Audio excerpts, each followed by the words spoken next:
we've been talking about suffering and the problem of it, and all-powerful, all-knowing, all good, bad things happen to good-looking people, what's going on? I'm wondering if it could be possibly, just possibly, more multidimensional. If there's actually some other aspects going on that as they became included would begin to make some sense of it. And I'm not going to say what they are, I'm just going to make some inquiries. For instance, if we included confusion, like what if it was, and that was there? Is there a way that that could be there with everything else? And if so, what would that mean? What would that do? In some ways, it seems like the whole issue of distinction, you could say, is God or is spirit in dialogue with itself, massaging itself. And the only way for that to happen was for that to happen. But then the minute that happened, suffering. So for me, when we look at getting rid of suffering, there's a deep suffering and a horror, and I kind of gasp, at what cost? Like, what if spirit was so all-powerful, it's like, yeah, you want to stop the suffering? Fine. But then we didn't have any fulfillment. We have no fullness. We only have freedom. You get bored of that, and then we go back to this fulfillment thing, and then you get to suffering. And at the same time, you have to do something about it. Because if you do nothing about the suffering, nothing happens. There's no more fulfillment. And at the same time, if you get rid of it, nothing happens. One of the things that took me the longest to begin to really appreciate is that suffering is a noble truth.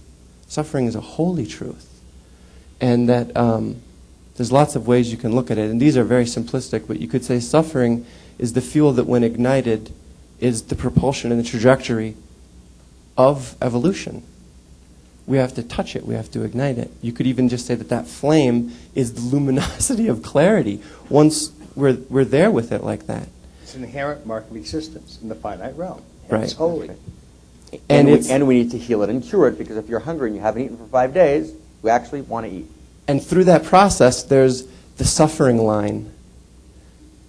Because it's not that then no suffering, right, but the suffering actually evolves. So it's constantly being dealt with in the same way that every other line is being dealt with. And it gets more and more exquisite as fulfillment gets more and more exquisite, while always remaining there as part of the process. Suffering is sort of the leading edge of where you're growing, too. Right. Just very briefly, I want to say I think that's really wonderful, and I don't want to get lost on this, but it's just a personal moment that might not have a whole lot of meaning to too many people. But I wrote a book called Sex, Ecology, Spirituality, which is it's this great doorstop, and you can put it in your trunk in the winter, and it's really great traction. So it has at least 2 uses.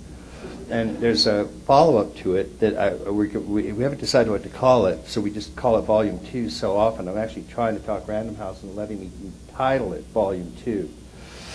So Volume 2 would be that was titled. And the way it started was I was using the 4 quadrants, and I was just noticing that there's a karma in all the 4 quadrants. And I just became fascinated because it's these other conditions like you're talking about. And so the book was about the karmas in all these different quadrants. Every I has a karma, but it has a karma, and it has its own cause and effect, and we has a karma. That's what's so interesting. Every time we get together, a certain history starts forming. And when we get together again, that all the prior we's are there. All the things that we've done and said to each other are these background karmas that come together in a we. So I ended up writing, of course, this 1,400-page book on these 4 karmas, and decided, okay, this is getting out of control. So I do what I usually do, which is divide it in 3 parts, and Volume 1, Volume 2, Volume 3 out. And now I've lost track of how many volumes it is. But it started on exactly that kind of thing. I don't want to say any more than that, because it verges on meaninglessness, but that's how the whole second volume got started, actually, was kind of thinking about it. Yeah. And I don't mean to say that there is in some aspects, no cessation of suffering either. Yeah.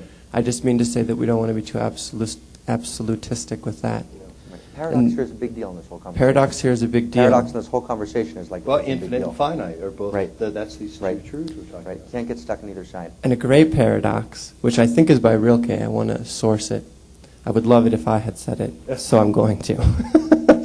But he said, God writes straight by writing crooked. That works. And it's interesting. It's very interesting to phrase it in that way. You are listening to www.integralnaked.com.